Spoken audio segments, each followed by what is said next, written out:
I noticed something weird about the new 5070 Ti laptops that Nvidia's been pretty quiet about. And it all has to do with this chart right here. This is a power/performance curve. It shows the performance of a GPU as you increase its wattage. And as you'd expect, more watts equals more performance.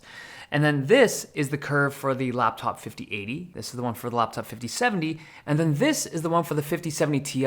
And if you'll notice, the shape of this curve is unlike the others. So typically, once you increase the wattage to a GPU enough, it gets to a point where you start to hit diminishing returns, where as you increase the wattage more and more, the performance gains you get from that increase are less and less. So a good example of these diminishing returns was seen in the 4050, the 4060, and the 4070 laptops. Once those devices hit like 100, maybe 105 watts of power, they would hit a performance ceiling, and giving them any more wattage was pretty much a waste. Now the 5070 has a similar kind of performance ceiling. It starts to flatten out at around 100 watts, but the 5070 Ti does not. This has a very steep performance curve, which is awesome to see on a gaming laptop, right? It just means that this GPU scales really well with higher wattages. And as a result, the 5070 Ti laptops get fantastic frame rates without needing crazy amounts of energy to do it. They're comparable to a laptop 4080, but it does it with better energy efficiency. And the 50 series is better for all the new DLSS stuff if you're interested in. Now the 5070 laptops are better than the 4070s by like 10 to maybe 12%. It still only has 8 gigs of VRAM, so you want to stick to 1080p gaming, but it is more energy efficient. Like if you take a 5070 laptop and run it at 85, 90 watts, you can match the performance of a 4070 running full blast at 140 watts. It's a huge difference in energy consumption. So the 5070, the energy efficiency is really nice because you get thermal systems that are cheaper, thinner, lighter, all of that, and that's always a nice thing when it comes to laptops. The takeaway though for the 5070 Ti, at least the simple takeaway, is that it loves wattage. So if you can afford a higher wattage 5070 Ti system, go for it. So if that was the whole message, that'd be good, right? It seems like a really great GPU, and if you can get it for a good price, thumbs up. However, for the keen-eyed viewers out there, if you've been looking at these charts, something might have seemed off.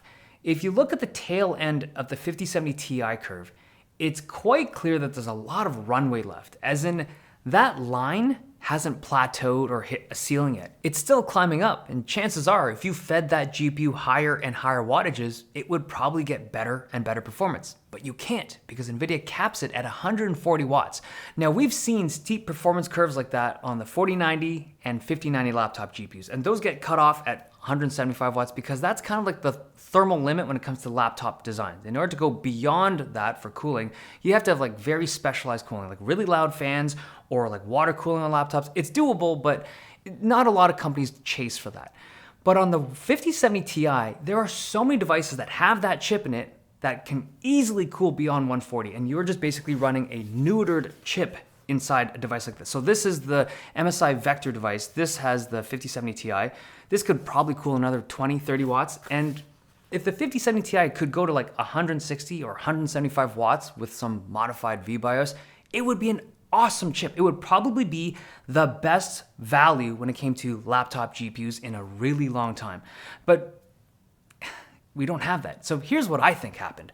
I think Nvidia saw this performance data very early on in their development cycle, and they thought, God damn, this chip is awesome. This is like a really good chip. But hold on, it's too good. It's too close to the performance of the 5080 if we run it at the regular wattages. Like, we got to do something about this, or else if we let this out without some kind of limitation, no one's going to buy an RTX 5080 device on the laptops. Those are just like $600-700 more expensive at the minimum. So we got to do something to make sure that those 5080s and 5090s can sell. We got to keep farming our customers. So let's cap the wattage on this thing and hamstring it so that it's just so much worse than it could be. I mean, it just seems so obvious to me that if they gave this thing more wattage, it would be amazing. It would just fly. But nope. We don't have that. It's just Nvidia doing Nvidia things. And speaking of Nvidia doing Nvidia things, the 5070 Ti has 12 gigs of VRAM. The 5070 has 8 gigs of VRAM. So the simple way to look at it is this. If you plan on getting a device that has a 1440p panel or higher, like QHD+, that kind of stuff, you absolutely need the 5070 Ti. A 5070 device with 8 gigs of RAM running on a high resolution panel is just going to be problems. It will absolutely be something you regret down the line. So yeah, I do think like the silver lining is that because the 5070 only has 8 gigs of RAM, I imagine the sales pricing for that stuff will be more aggressive down the line. That's just my theory on it. Now, in terms of pricing, the launch pricing of these devices were $1,600 for the 5070 Ti and $1,300 for the 5070.